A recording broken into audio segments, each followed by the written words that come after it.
the stuff I'm going to be talking about, rather than, I had considered, should I just go through some of the highlights from the book? And I thought probably what would be most useful to you folks is it'll be sort of a current events through the lens of the book. So things that, you would know more about current events on these issues if you read the book, right? So that's what I'll try to do. And so my dad is here. My mom and dad are here with me. And my dad always told me, if you're giving a talk, first tell them what you're going to tell them, and then told them what you told them. Now, time is short, so I think I'm going to tell you what I'm going to tell you. I'll tell you, and then that's it. That's all you get, all right? If you donate to the Mises Institute, then I'll remind you what I said.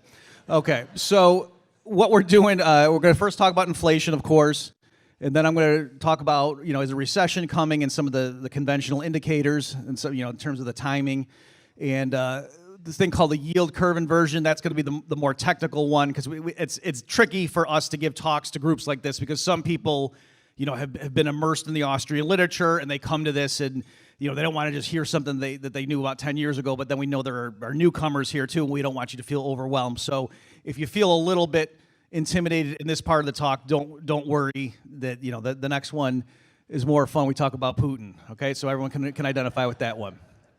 Okay, so in terms of consumer price inflation, what this is showing, this is 1950 all the way up to the present.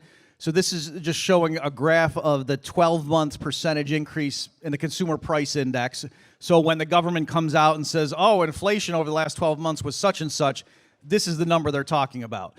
And so you can see here that this really is, a very high level going back a good 40 plus years. The early, it had peaked in the late 70s, early 80s, and then came down. And so you have to go all the way back to as it was falling from that, historic high to see inflation that's been at this level.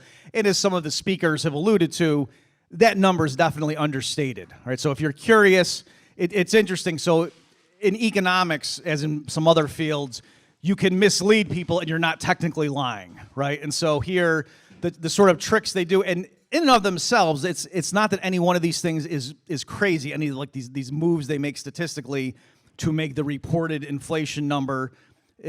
For the interest of brevity, I'm going to keep saying inflation, but what we mean in the Austrian community is price inflation, right? Because there's a distinction they make between monetary inflation and price inflation. So for those who don't know, this might be interesting to you, that way back originally, the word just inflation, if people talked about inflation, they meant that the money and credit supply was expanding. And then over time in the 20th century, the meaning of that term morphed to mean, oh, prices are getting higher. Right, and so now when someone talks about, oh, inflation's pretty bad, you think, yeah, stuff's getting more expensive. You don't automatically think, oh, you mean that the number of dollars is expanding, and that change happened over time. And a lot of Austrians are cynical, and they think that was some sort of deliberate shift, because then it's harder to blame the culprit, right? If it's the symptom rather than the cause. And so we'll see in a minute in this talk that that connection is still there. That it's the money supply increasing. That's what's driving this. But just to finish that original train of thought, so you can see the year-over-year change is up at about 8.5%. Those were the numbers before the recent one came out. It was about 8.3%. And so again, some of the tricks they use, in case you're curious, and the point I'm making here is that it's actually misleading to say, oh, this number is bad, but it was worse here. Because the way they calculated this number, the techniques they used was different from how they're calculating this number. And if they use the same techniques, this number would be, bigger than it is now. So people argue about whether it would be as high as it was back then, but still, it's closer to, the late 70s, early 80s now than the numbers would suggest. And so again, some of the techniques, things like they make what's called a quality adjustment, or the term they use is hedonic. And the idea is, okay, yeah, like you can say, oh, how much is a new car year after year? And that number gets higher over time, right? The amount you would spend on a new car now is a lot bigger in terms of number of dollars than in 1950. But if you said, is a new car now the same thing as a new car was in 1950? Obviously, no. The new car now, like the tires go a lot more before blowing out, stuff, air conditioning, power windows, power steering, right? So it's a much better thing now than it was in 1950. And so arguably, it would be overstating price inflation to just look at how many more dollars spent now to make a quality adjustment. So that's one technique that they use to keep this number lower than it otherwise would be. All right, but again, you can kind of it's not an objective fact of the world to say how much better is a computer now than it was 5 years ago. Okay, so what I'm going into now is to show you, the people up here on the panel, and Jeff, we had been alluding to the Federal Reserve's actions and how that's driving. That's why stuff's more expensive, right? That, yes, corporations are greedy, but they were also greedy in 2012. So why is it that all of a sudden prices surge so much? It's not merely corporate greed, because that explanation has been true. It's like if there's a plane crash and they send in the inspectors and they come back and they're waiting at the news media, the grieving families, and what caused it? What caused it? You look at the black box and they say, it was gravity, right? That, yes, that was involved, but the question is, how come gravity caused that plane to crash on this flight, but it doesn't happen typically? So again, corporate greed's always there, but the issue is, why is it that the companies were able to get away with raising prices so much over the last 2 years compared to previous times? So one thing to look at is how much the Federal Reserve has the assets they've bought and put on their balance sheet. So this is 2004, this is the present, and this is total assets on the Fed's balance sheet. So you can see typically, up in the early 2000s, it was increasing, but relatively small. And then that was QE1, this right here. Now, because we had to be able to fit the whole graph in, that doesn't look like it's that big. But at the time, right, when if I had done this chart like as of this point, this would be a shocking, unprecedented jump. For those of you who are familiar with Glenn Beck, at this point, he was on his TV show. He had that chart on the back wall, and he was in a forklift. And so he would drive along the timeline, and then the forklift would have to lift him up to show that he was lighter back then, so it was easier. So it was, and he was freaking out. Look, are you kidding me? Look at what the and now you see that's child's play, right? That's so-called QE2, this little thing there. And then they said, well, that didn't work, so what are we going to, let's do it again. Let's do QE3, well, this time we mean it. And so this was the third round of so-called quantitative easing.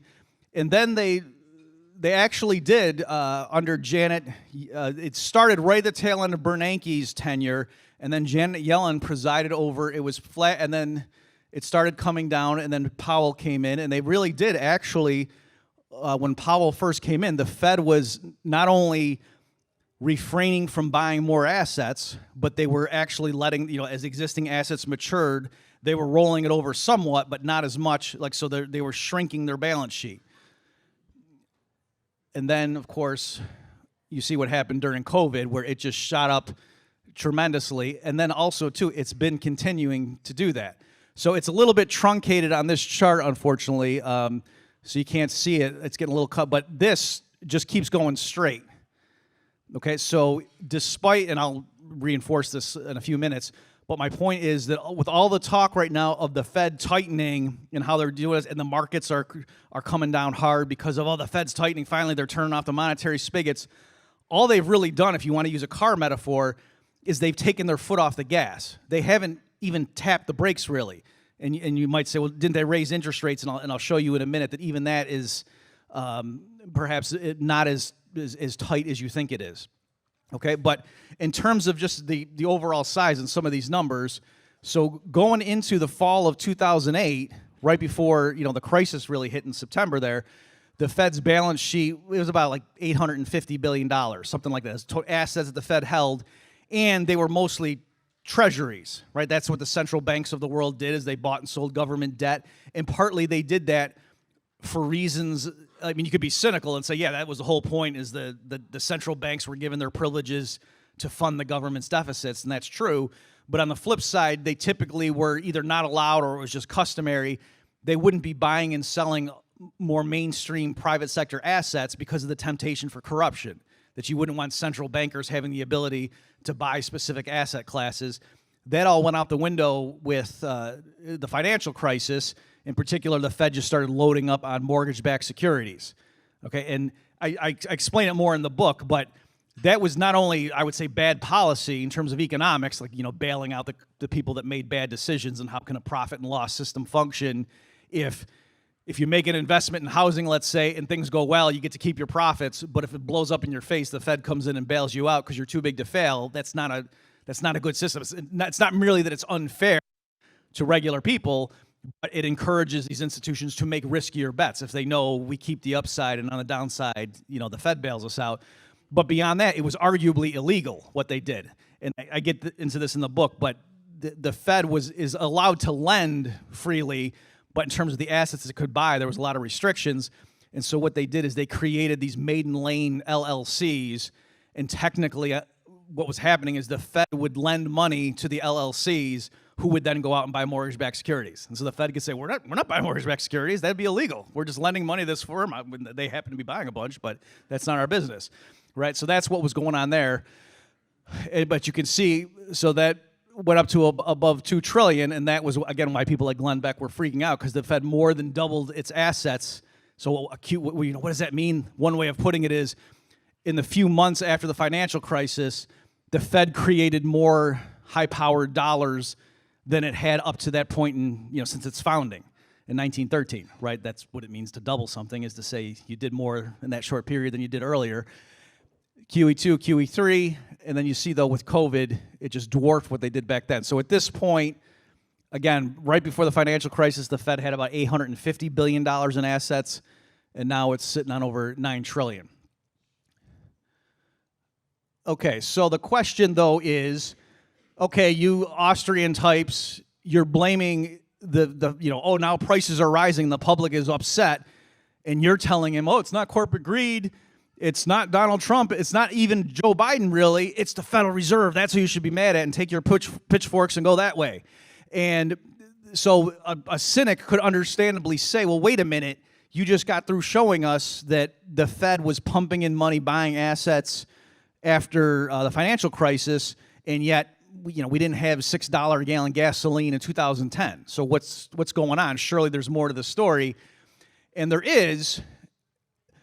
And what I will say is that if you look at the money supply in the hands of the public, then the story really does fit. And it's not that there's some weird thing that, we're not really sure why there wasn't big price increases in 2010, 2011, but now there is. But we do know, right? So that M2 it's a monetary aggregate. That's why they use the letter M.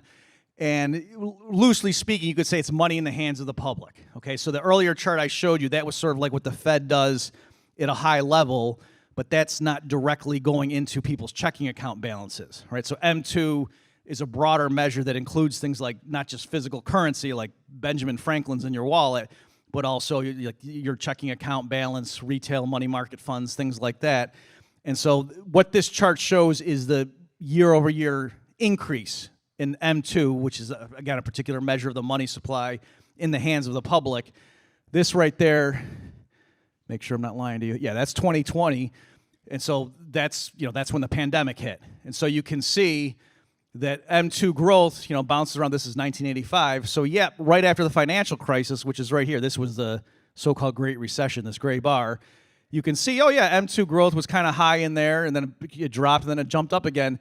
But it wasn't like it was historically high, right? That M2 growth right after the financial crisis, right when the Fed was doing those rounds of QE, was no higher than it had been in the early 2000s or even in the mid-1980s, okay? And so in retrospect, even though the Fed was pumping in a bunch of money, it wasn't actually spilling out into the broader measures of the money supply. And in the book, I give some reasons, well, why might that have been? But I'm just showing you now that is the case.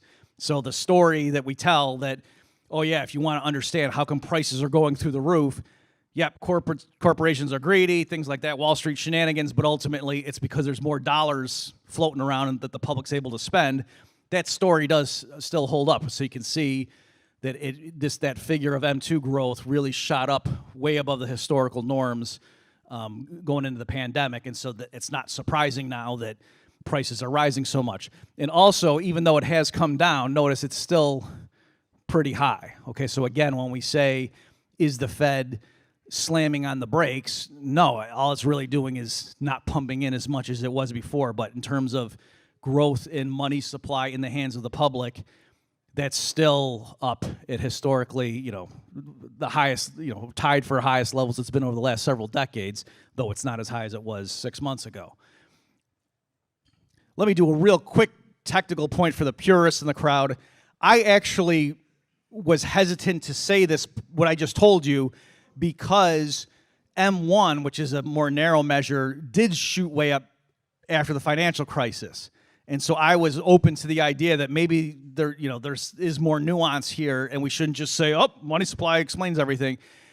But what happened is that in preparation for this talk, when I saw the M2 figure, is people were panicked after the financial crisis of 2008, so they changed the way they were holding, their cash, and they moved it out of money market funds into like literal checking account balances. And if you remember, FDIC bumped up. I think it went from 100,000 to 250,000 was the insured amount for your checking account balances, and so it's safe, right? And so people were panicked, because of the carnage in 2008, if you remember that, and so that's partly what people did. And so because M2 includes both checking account balances and money market funds, it largely offsets. So that's why M2 isn't doing anything too special right there, whereas M1 did shoot up. Okay, so again, that's just kind of a technical point. So looking at M1, you would have thought, how come there's not severe price inflation in 2010? But it's because, that's really just getting moved away from money market funds. Whereas since the pandemic, it's like by any measure, all of them put together, they're not just moving money around. There's a lot more money that's in everybody's possession. Okay, so let me just talk a little bit. So now I'm transitioning to, okay, we were talking about inflation. Let's talk about recession. Is there going to be recession risk? That's something I talk about in the book. And you say, well, the book's supposed to be about money. Well, in the Austrian school, this guy, Ludwig von Mises, he looks like a fun guy, doesn't he? He's a snappy dresser. Apparently, there was a story where Mises led this private seminar, and Richard Ebling told me this story that he was always dressed like this, and it was really hot. This was before they had air conditioning. I think they had electricity, but they didn't have air conditioning. And the students showed up, and they were all expected to dress like this. And they said, Professor Mises, it was a really hot day, and they said, Professor Mises, can we at least take our jackets off for your seminar? And he said no. He did not allow them to do that. He continued with the lecture. So in his theory of what causes the business cycle, right? So a lot of even mainstream free market economists like Milton Friedman, others of that sort, they will sometimes say things like, if you don't want to have a business cycle, go live in the Soviet Union, right? Meaning that a business cycle is sort of and I'll get more specific about Friedman's particular views, but in general, it's sort of like, freedom is messy, but the benefits outweigh the costs. That if you want to have all entrepreneurial innovation, Schumpeter's view of creative destruction, and you got fact is, if you open up a new store, if it were guaranteed to succeed, that would mean people don't have the freedom to not shop there, right? So with freedom comes the possibility of failure. And that sometimes leads people to think that, the business cycle is a normal feature of the market economy. But according to Mises, it's not. It's government intervention in money, in particular how money gets into the markets through the banking system. That's what causes the regular ups and downs of the business cycle. So yes, in general, under capitalism, somebody opens up a pizza shop, it could fail, that the people might have misgauged customer preferences. Maybe they're not good at negotiating prices with the wholesalers. Who knows what? You could fail. But why is it under capitalism, it seems like there's periods of general prosperity where every business almost is doing well, unemployment drops to real levels, and then there's a crash and everybody says, we were too optimistic. Why do these waves happen? And so Mises had a particular theory of that. Let me just summarize that for you, and then I'll apply it to what's going on right now. So first, what happens is that the banking system, especially if there's a central bank which sort of coordinates this process and exacerbates it, floods the market with unbacked credit. So because the central bank can effectively create money out of thin air, and notice, and this is what's critical for the Austrian theory of the business cycle, it's not that the central bank just gives the money to people. And it's not even that it goes and directly, at least in modern times, it's not that it goes and directly buys fighter jets or hands out food stamps that with newly created money. All that new money, it goes through the credit markets. And so the prices that get distorted the most and initially before the rest of the system responds are interest rates. And so they get pushed down to artificially low levels. And then it's those, the combination of those two things with this new money coming in through the credit markets, pushing interest rates to artificially low levels, that creates this feeling of prosperity, the boom, the upswing, but it's built on an illusion. Okay, and so in the Austrian view, prices serve a function. It means something, right? People need to know what's the price of a barrel of oil.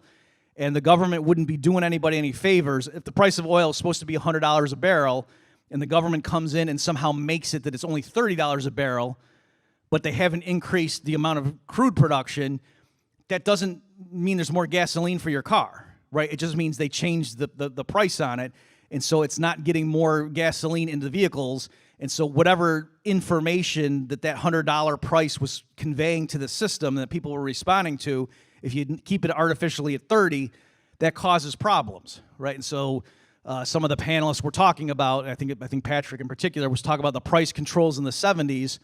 That's a perfect example of what happened. That it's not that all of a sudden there was more gasoline to go around. It just meant by keeping the price artificially low, instead of the high price being the lever or the signal that made people say, you know what, I don't need to go to the gas station today. I still have some left in my tank. I'll wait until Tuesday. Or when you get to the pump to say, you know what, I don't need to fill it up. I really just need 5 gallons because look how expensive it is. By keeping the price artificially low, when everyone's trying to get there to the pump and do that, it would run out, the first few cars that were there. And so that's why they had to have that rationing scheme in place. That's why they would limit how much each car could buy, or depending on where you were. There could be rules like your license plate has to start with an odd number or an even number if it's this day of the week, because they weren't letting prices serve that function. Okay, so back to Mises, interest rates serve a function in a market economy, and it helps coordinate things over time, right? People save. What does it mean when you save? It means you could buy stuff now, but you're deferring it to the future, right? And so entrepreneurs need to know that, because there's different things you could make.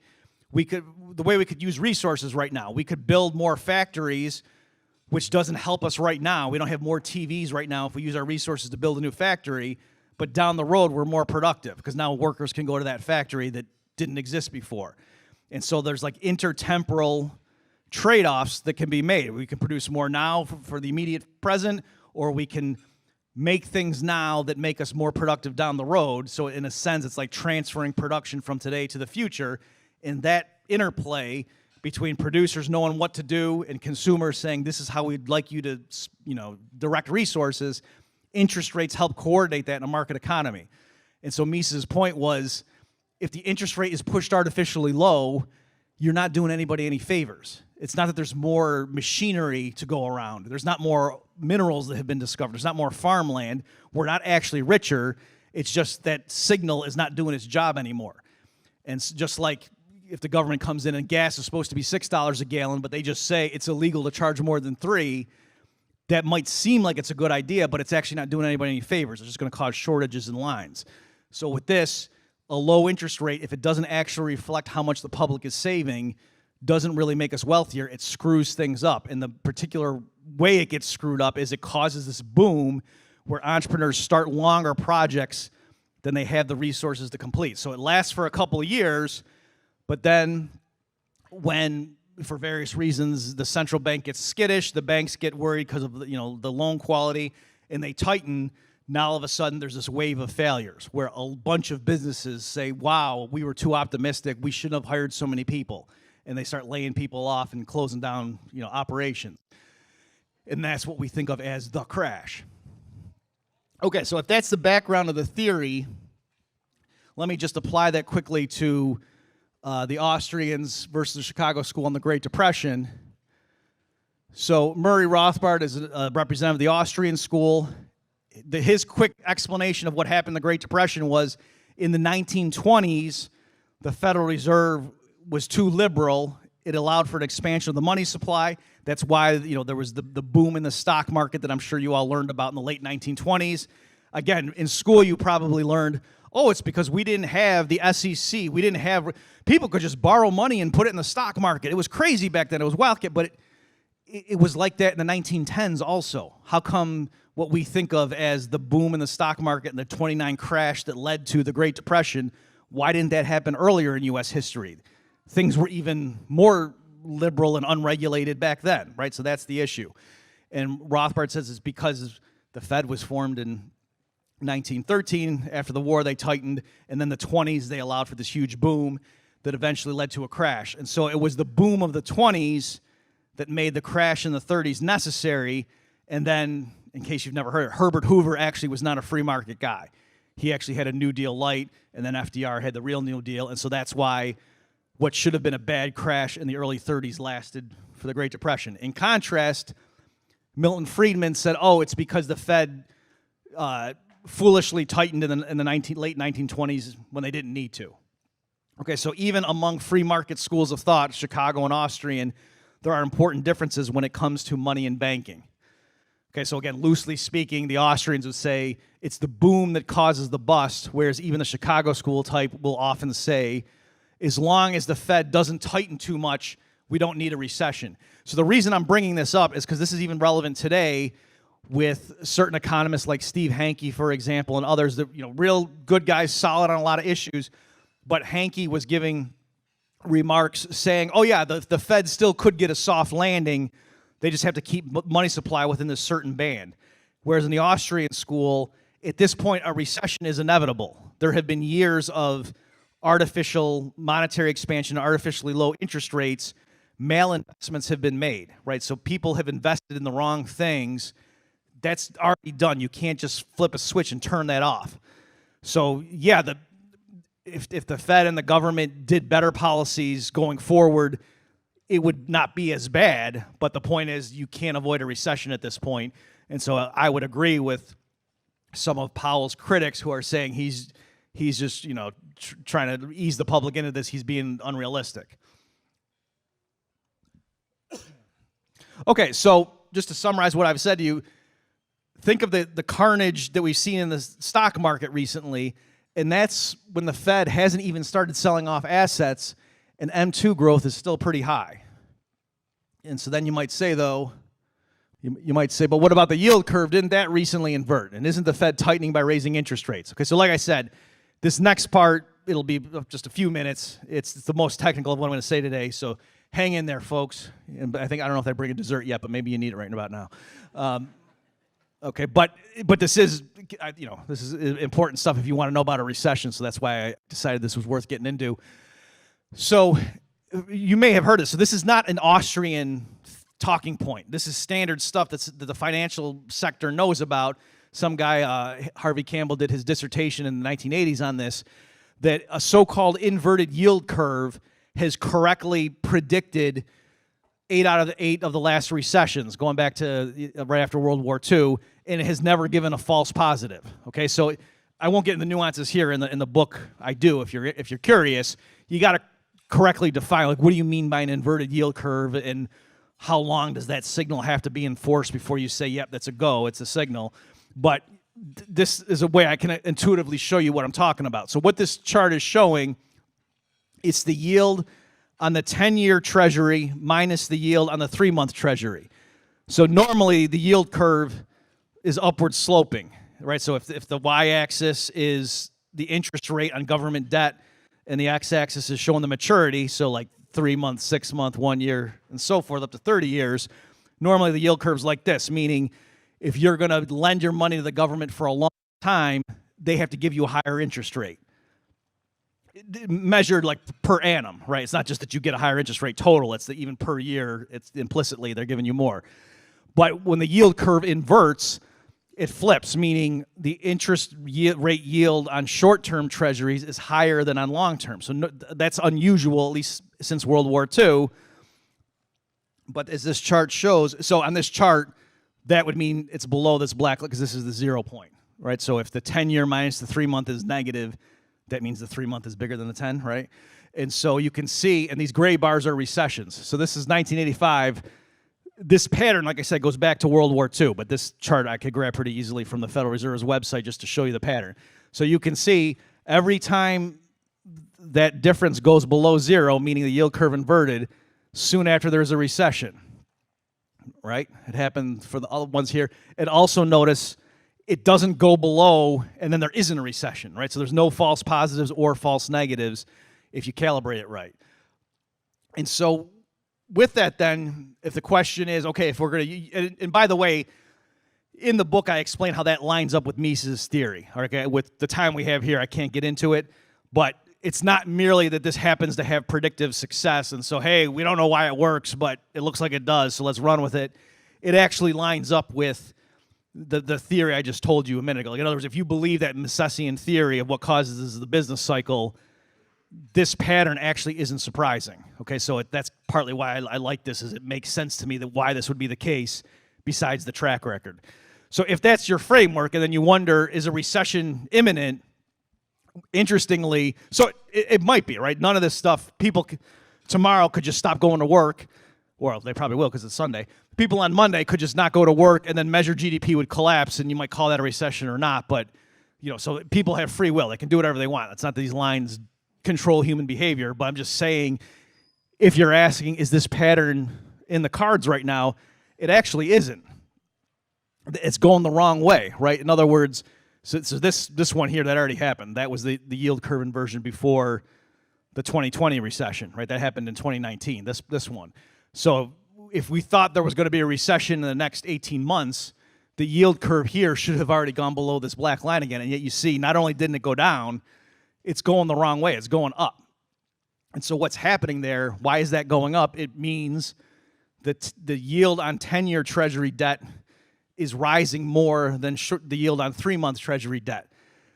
So the Fed has more control over short-term rates than long rates. And so what that means, I would say, my interpretation of that fact, is that as inflation expectations are affecting investors and they're realizing the Fed doesn't have this under control, I think, you know, high inflation's here for a while, they're insisting on higher rates for like 10-year loans to the government because they're building in the fact that if prices are rising at 8% a year, even if it gets down to 6 or 5% in a few years, I need a higher yield if I'm going to lend you my money for 10 years.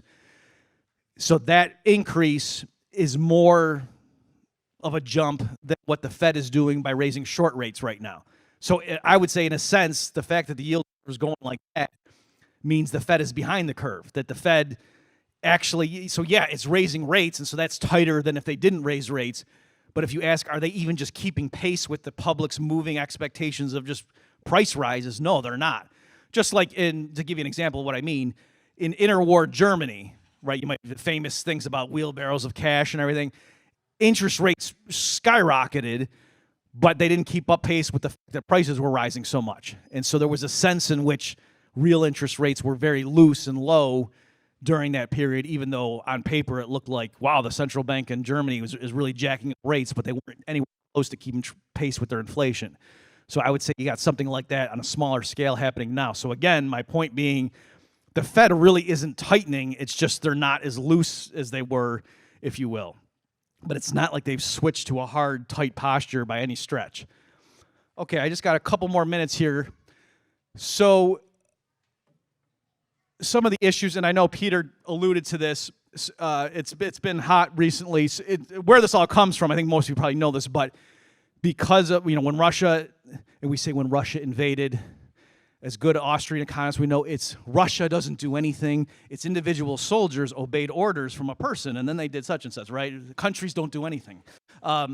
So when we say, so the U.S. and its allies, you know, punished Russia by shutting down bank payments and things like that and targeting those oligarchs. And so one of the things that the Russian government did is, well, two things. One is they linked the ruble to gold ostensibly, and then they also insisted on oil and gas payments be made in rubles, or at least gas. So just real quickly, my comments on these. So the first thing, actually what they did, and Peter knows that, you know, he sort of said they didn't really link to it officially the way it was in the classical gold standard. All the Russian government or bank did is it announced, we will buy gold at a fixed rate of 5,000 rubles per gram. Okay, they were not saying, if you turn in rubles, we will give you gold. And that's really the critical thing to link your currency to gold, is to say, we have stockpiles of gold. If you hand in our currency, we'll give you the gold. That's what gives the currency strength.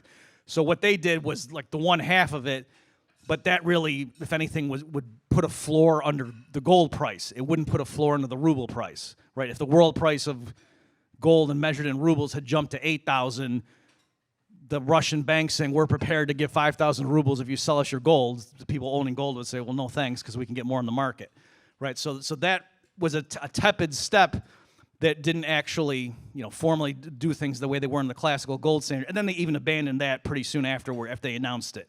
They went to a variable payment system. And then this thing about gas payments in rubles, traditionally, purchasers of Russian exports would use either dollars or euros, and so then Russia was insisting that you got to pay us in rubles. And by itself, I don't think that's that big of a deal, because originally all it's really doing is just changing the sequence. So originally, someone, if they have euros and they give it to Gazprom, Gazprom can take the euros, go to the foreign exchange market, and buy rubles with it.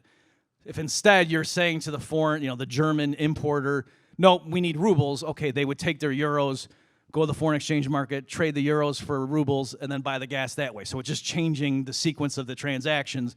But ultimately, I think if anything, all it means is Russian companies that used to have stockpiles of euros or dollars now have rubles. So if anything, I think this really is just affecting Russian firms, not so much affecting what the rest of the world has to do. Okay, so with that, thank you for your attention, and I'll turn it back over to Jeff.